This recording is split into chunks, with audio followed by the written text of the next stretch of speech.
열왕기상 15장 9절부터 24절 말씀, 구약성경 541쪽에 있습니다. 열왕기상 15장 9절부터 24절 찾으셨으면 우리 한 절씩 교독해서 읽고 마지막 절 합독하겠습니다. 이스라엘의 여로보암 왕 제20년에 아사가 유다 왕이 되어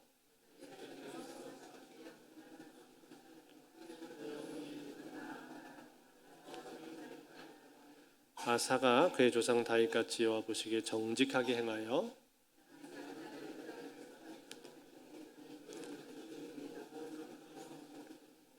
또 그의 어머니 마아가가 혐오스러운 아세라상을 만들었으므로 태우의 위를 폐하고 그 우상을 찍어 기드론 시냇가에서 불살랐으나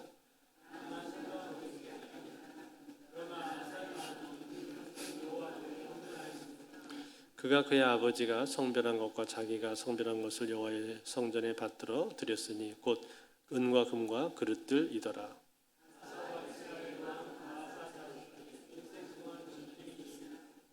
이스라엘 왕 바하사가 유다를 치러 올라와서 라마를 건축하여 사람을 유다 왕 아사와 왕래하지 못하게 하려 한지라.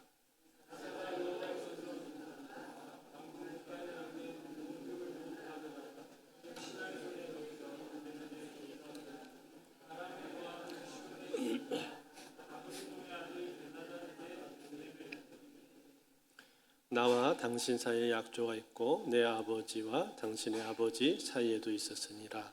내가 당신에게 은금 예물을 보냈으니 와서 이스라엘 왕 바하사와 세운 약조를 깨뜨려서 그가 나를 떠나게 하라 하매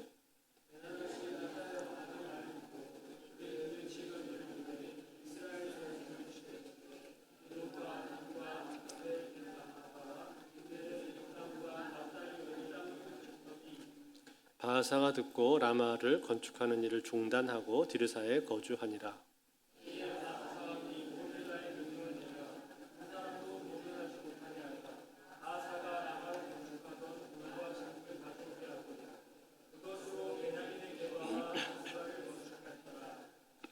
아사의 남은 사적과 모든 권세와 그가 행한 모든 일과 성읍을 건축한 일이 유다 왕 역대지략에 기록되지 아니하였느냐. 그러나 그는 늙음하게 발에 병이 들었더라. 아사가 그의 조상들과 함께 참해 그의 조상들과 함께 그의 조상 다윗의 성읍에 장사되고 그의 아들 여호사밧이 대신하여 왕이 되니라. 아멘.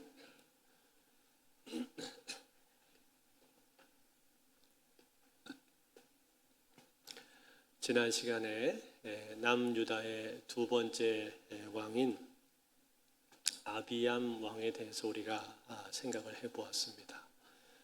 이 아비암 왕은 르호보암의 아들이었는데 자기 아버지 르호보암이 갔던 길로 갔다 그랬죠. 그래서 다윗처럼 정직하고 온전하게 행하지를 못했습니다. 때문에 그는 결국 선한 왕으로 남지를 못하고 악한 왕이라는 오명을 쓰고 말았죠. 그리고 나서 이제 오늘 본문에 오면 오늘 본문에 나오는 왕은 유다 왕 아사입니다. 이 아사 왕은 남유다의 세 번째 왕이었는데 오늘 성경은 이 아사 왕에 대해서 이렇게 소개를 해주고 있습니다. 9절과 10절에 보시면 이스라엘의 여로보암 왕 제20년에 아사가 유다 왕이 되어 예루살렘에서 41년 동안 다스리니라. 그의 어머니 이름은 마아가라 아비살롬의 딸이더라. 자, 이 아사에 대해서 어떻게 소개를 해주고 있습니까? 여로보암 왕 20년 때 아사가 유다 왕이 되었다 그렇게 말했죠. 그러니까 이 북이스라엘의 왕 여로보암 이 사람은 남유다의 왕이 르호보암 왕, 아비암 왕, 아사 왕 이렇게 세 명의 왕이 바뀔 동안에 계속 통치를 했다는 얘기예요. 꽤 긴 기간을 다스린 거죠. 그런데 이 남유다의 아사 왕은 몇 년을 다스렸다 그랬습니까? 무려 41년 엄청 긴 기간 동안 다스렸죠. 자기 아버지 아비암이 지난주에 3년 다스렸다 그랬잖아요. 그 3년 다스린 거에 비하면 어마어마하게 긴 기간을 이 사람은 다스린 겁니다. 유다 왕들 중에서 세 번째로 긴 기간을 통치했었던 왕입니다. 그런데 이 아사 왕에 대한 소개를 우리가 보다 보면은 이 중에서 참 한 가지 이상한 점을 우리가 발견을 하게 됩니다. 그것이 무엇인가? 이 아사 왕의 어머니 이름이 마아가라고 그렇게 되어 있죠. 마아가 어디서 들어본 이름 아닙니까? 지난주에 나왔던 아비암 왕의 어머니가 마아가였습니다. 그러니까 지금 이 자기 아버지의 엄마 이름하고 자기 엄마 이름이 같은 거예요. 그래서 옆에 보면은 아비살롬의 딸이라고 되어 있는 거 보니까 동일 인물입니다. 그러면 이게 어떻게 된 겁니까? 뭘 알 수 있는 거예요? 아하, 이분은 할머니구나. 이 아사 왕의 할머니구나 하는 것을 우리가 짐작을 할 수 있죠. 아니 그런데 왜 할머니 이름을 어머니로 기록을 해놨을까요? 아마 이 아사 왕의 어머니가 일찍 돌아가셔서 할머니가 아사 왕을 키운 것이 아닌가 생각이 됩니다. 뿐만 아니라 아사 왕의 아버지인 아비암도 일찍 죽었잖아요. 3년밖에 통치를 못했잖아요. 그러니까 아사가 왕이 되었을 때는 틀림없이 그는 어린 나이였을 것이고 그의 할머니 마아가가 이 아사 왕을 돌봐주면서 섭정을 했던 것이죠. 대신 통치해 준 겁니다. 그래서 여기서 마아가를 그의 어머니로 기록을 해주고 있습니다. 또 여러분 성경 역사를 우리가 보다 보면은 성경에서는 이렇게 자기 할머니를 어머니로 기록하는 경우들이 있고 또 한참 위에 할아버지를 아버지로 그렇게 기록을 해놓기도 합니다. 그래서 아무개의 아들 그렇게 써놔서 봤는데 알고 보니까 그 아무개는 그 사람의 아버지가 아니라 몇 대 전에 할아버지인 경우들도 성경에는 있습니다. 성경의 기록이 그렇다는 거예요. 그런데 여러분 이 아사는 과연 어떤 왕이었습니까? 오늘 11절에 보면은 아사 왕의 사적 그의 통치를 이렇게 한마디로 설명해 줍니다. 11절 말씀. 아사가 그의 조상 다윗같이 여호와 보시기에 정직하게 행하여. 여러분 참 오래간만에 좋은 문구가 지금 나오고 있죠. 아사가 그의 조상 다윗처럼 정직하게 행했다. 그는 정직한 왕, 좋은 왕이었다는 거예요. 유다가 이렇게 나눠지게 된 지 3대 만에 이제 비로소 좋은 왕의 이름이 나오고 있는 겁니다. 그렇다면 여러분 이 아사 왕이 했던 일들은 무엇입니까? 오늘 12절에 이렇게 말해줘요. 남색하는 자를 그 땅에서 쫓아내고 그의 조상들이 차는 지은 모든 우상을 없애고. 남색하는 자 즉 동성 연애자들 그리고 당시 우상 숭배하는 신전에서 상주하고 있었던 공창들 그런 사람들 다 쫓아냈다는 거예요. 그리고 우상들 제거했다는 거예요. 귀한 일들을 이 사람이 한 것이죠. 뿐만 아니라 한 가지를 더 얘기를 해주고 있는데 그 다음 33절에 보시면은 또 그의 어머니 마아가가 혐오스러운 아세라상을 만들었으므로 태우의 위를 폐하고 그 우상을 찍어 기드론 시내가에 불살랐으나. 자 여러분 여기 있는 그 어머니 원래 할머니죠. 그 할머니 마아가는 우상 숭배를 하는 사람이었습니다. 본래 자기 남편 르호보암도 그랬었고 또 자기 아들 아비암 그 사람도 우상 숭배했었잖아요. 그러니까 아마 이 사람도 영향을 받았겠죠. 그런데 그러한 상황 가운데서 이 아사가 어떻게 했다고 말을 하고 있어요? 그 할머니를 폐위시켰다 그렇게 말하죠. 여러분 아사가 어렸을 적에는 그렇게 하지를 못했을 겁니다. 그러다가 아이가 점점 장성해 가면서 이 아사는 생각을 굉장히 바르게 가졌던 것 같아요. 여기에는 그 당시에 있었던 이 선지자 오뎃의 아들 아사라는 선지자가 있는데 여기 열왕기에는 나오지 않습니다만 역대기에 보면은 그 선지자의 선한 영향도 그가 받았었습니다.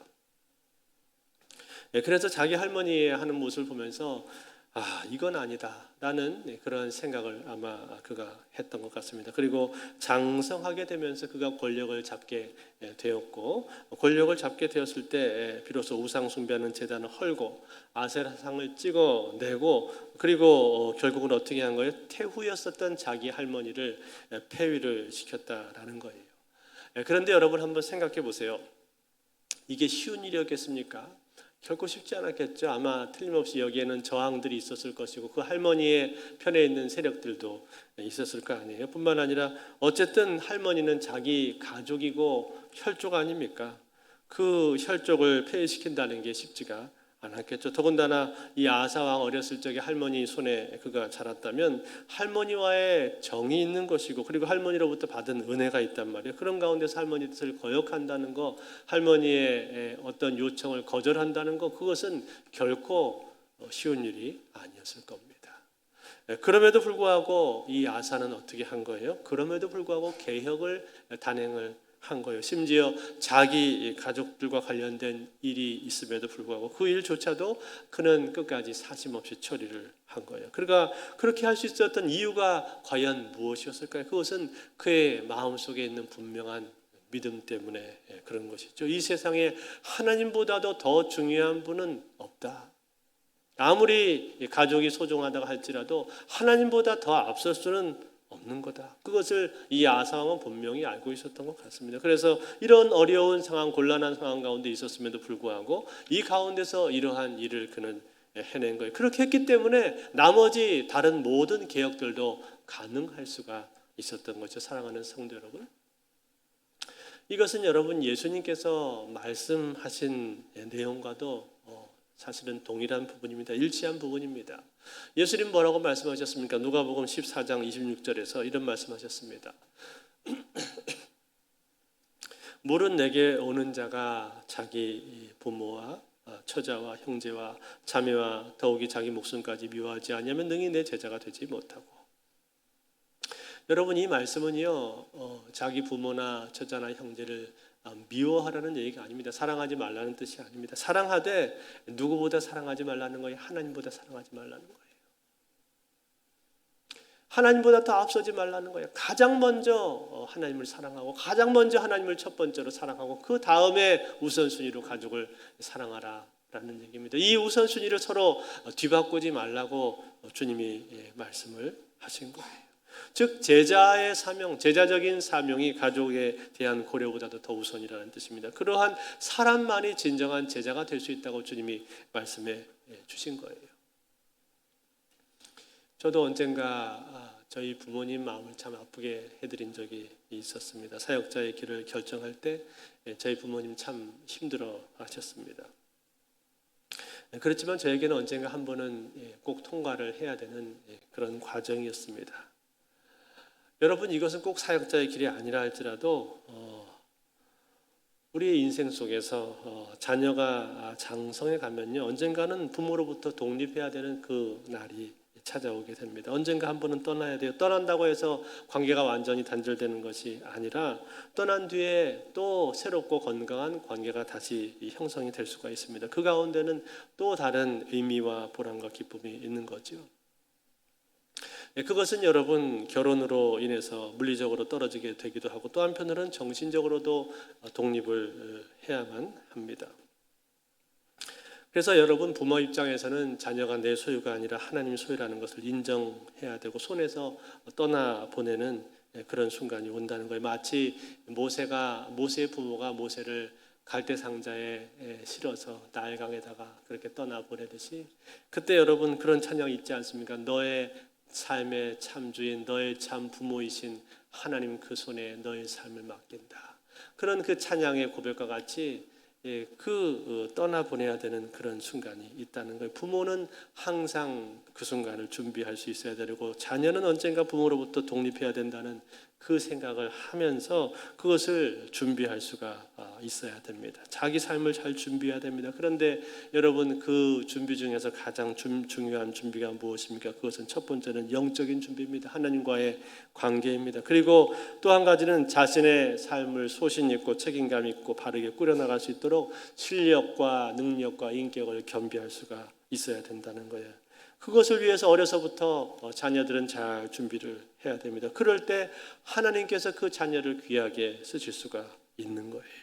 하나님께서 쓰시고자 할 때 그러한 준비가 잘 되어 있는 사람은 하나님이 귀하게 사용할 수가 있습니다. 오늘 이 아하사는요, 그런 사람이었어요. 하나님께서 준비시킨 그러한 사람이었어요. 어릴 적부터 준비가 되었던 거예요. 그래서 결정적인 순간이 찾아오게 되었을 때 그는 신앙적 기준에 따라서 바르게 판단하고 바르게 결정하고 바르게 행동할 수가 있었습니다. 그래서 자기 할머니의 손에서도 벗어날 수가 있었던 거예요. 그렇게 했기 때문에 그가 이 개혁에 성공할 수가 있었던 거예요. 사랑하는 성도 여러분, 오늘 우리는 이 아사를 보면서 하나님께서 쓰시는 사람이 어떤 사람인가 한번 생각해 보기를 원합니다. 하나님이 쓰시는 사람은 어떤 사람입니까? 하나님이 쓰시는 사람은요, 복잡한 사람이 아닙니다. 하나님이 쓰시는 사람은 단순한 사람이에요.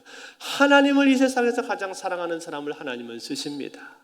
다른 어떤 것보다도 하나님을 먼저 우선에 둘 수 있는 사람, 하나님을 가장 사랑하는 사람을 하나님은 쓰신단 말이에요. 심지어는 자기 가족들보다도 더 하나님을 사랑할 수 있는 그런 사람, 하나님이 내 인생 가운데 항상 넘버 원입니다. 첫 번째 자리는 하나님이십니다 라고 고백할 수 있는 사람, 그런 사람 하나님이 쓰십니다. 그런 사람이 주의 제자가 될 수 있고, 또 그런 사람이 하나님께 쓰임받을 수가 있는 사람입니다. 그러므로 사랑하는 성도들, 오늘 우리는 내가 누구를 가장 사랑하고 누구를 가장 우선에 두고 있는가 한번 생각해 보실 수 있기를 바랍니다. 그러면서 내 삶의 우선순위를 다른 데 뺏기지 않도록 하나님만이 내 삶의 가장 우선입니다라고 고백하며 살 수 있는 그런 사람들이 되실 수 있기 바랍니다.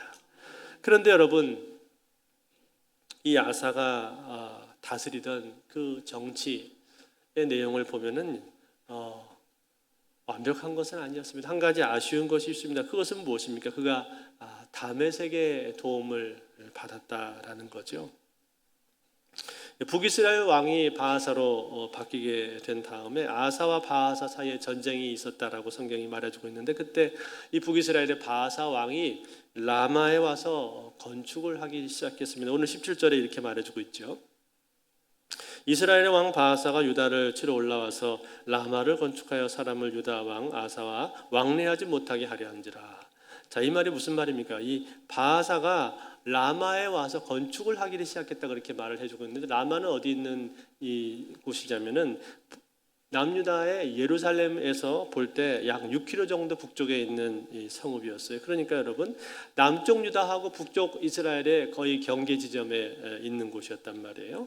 그런데 거기다가 이제 성을 건축하기를 시작했다, 그렇게 말을 하고 있는데, 이 건축을 하는 이유가 도대체 무엇입니까?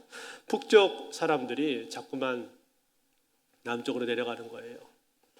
북쪽 사람들이 자꾸만 남쪽으로 넘어가니까 그것을 못하게 하기 위해서 지금 바하사가 라마에다가 성을 짓고 있는 겁니다. 그 당시 바하사가 다스리던 기간의 북쪽 이스라엘은 대단히 영적으로 또 도덕적으로 타락해 있는 그런 피폐해져 있는 상태였습니다. 반면에 남쪽 유다는 어땠는가? 남쪽 유다는 하나님께서 그 땅에 복을 주셔서 평화를 누린다, 평안하다라는 소문이 쫙 퍼져 있었습니다. 그래서 북쪽 이스라엘 사람들이 예루살렘 가서 제사 드린다는 명분으로 예루살렘 갔다가 다시 돌아오지 않고 그냥 거기 눌러앉는 경우들이 많이 생겨나게 되었던 거죠. 이것을 보면서 이걸 막아야 되겠다라는 생각을 가지고 이 바하사가 지금 라마에 내려와서 성을 짓고 있는 거예요. 그리고 여기다가 성을 지어놓으면 향후에 또 이 남쪽 유다에 대해서 유다 정복을 위한 전초 기지로 쓸 수도 있기 때문에 상당히 군사적으로 유리하게 쓸 수가 있는 것이죠. 그래서 이 라마 성을 건축을 하기 시작한 건데, 그렇지만 여러분, 유다 왕의 입장에서 보면 어떻습니까? 유다의 입장에서 보면 대단히 위험한 거예요.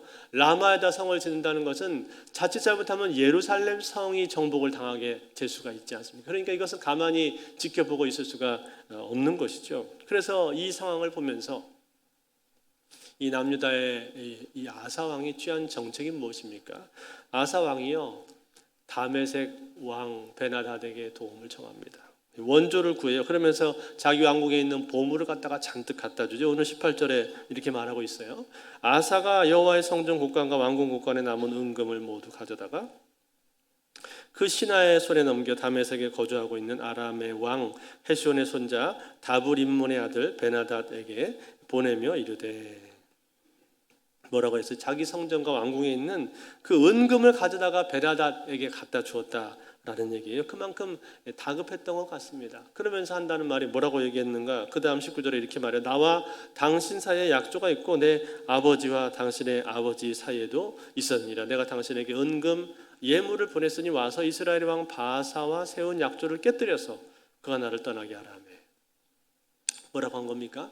본래 선조 때부터 당신네들하고 우리는 친하게 지내던 친분이 있는 사이였다는 거예요. 그래서 내가 이렇게 은금 예물을 당신한테 많이 갖다 줄 테니 좀 지금 와서 북이스라엘을 좀 공격을 해주면 좋겠습니다. 그래서 저 사람들이 저기 성을 짓지 못하도록 좀 도와주시오.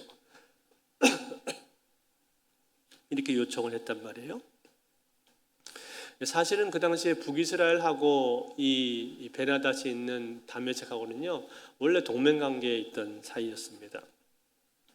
그런데 그걸 깨고 지금 우리를 도와주라고 지금 말을 하고 있는 거죠. 베나닷이 어떻게 했겠어요? 손익 계산을 따져본 거죠. 양쪽에 이걸 가지고 저울질해서 비교해 봤을 때 남유다의 청을 들어주는 것이 우리한테 더 이익이겠구나 판단을 했습니다. 그리고는 이제 북이스라엘과의 약조를 딱 깨버리고 북쪽 지역을 공격하기 시작한 거예요.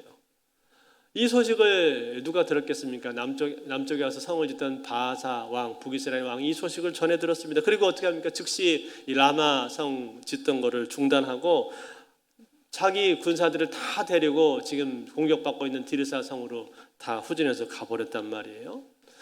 이때 이 틈을 이용해서 아사가 어떻게 하는 거예요? 자기 백성들을 전부 다 데리고 가서 이 라마에 갑니다. 그리고는 라마에 있는 자재들을 다 빼와버려요. 22절에 이렇게 말하죠.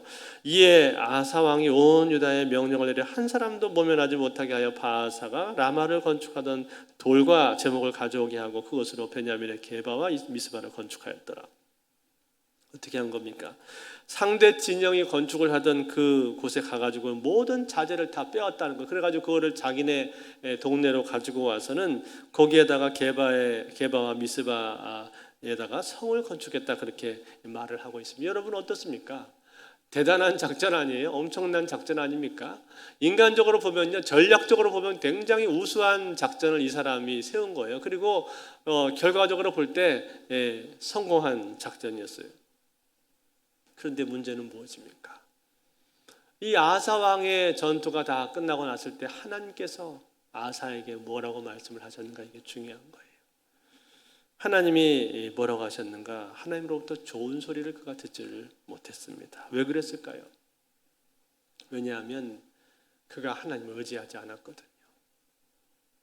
하나님 의지하지 않고 다메섹을 의지했거든요. 과거에는 그가 그렇지가 않았습니다. 과거에는 그는 하나님을 의지할 줄 아는 사람이었어요. 그래서 여기 열왕기서의 기록이 안 나옵니다만 역대기에 보게 되면은 그 전에 구스하고 이 아사 사이에 전쟁하는 장면이 나옵니다. 그때 이 아사 왕이 어떻게 했는가?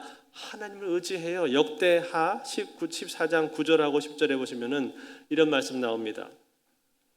구스 사람 세라가 그들을 치료하여 군사 100만 명과 병거 300대를 거느리고 마레사의 이름에 아사가 마주 나가서 마레사의 스바다 골짜기에 전열을 갖추고 이렇게 지금 나와서 싸우는 상황이 되었단 말이에요. 그런데 그때 이 아사가 어떻게 하는 거 아니? 하나님 앞에 그가 기도를 드리는데 멋진 기도를 합니다. 한번 같이 읽어볼까요? 역대하 14장 11절 말씀인데 우리 한번 같이 읽습니다. 시작. 아사가 그의 하나님 여호와께 부르짖어 이르되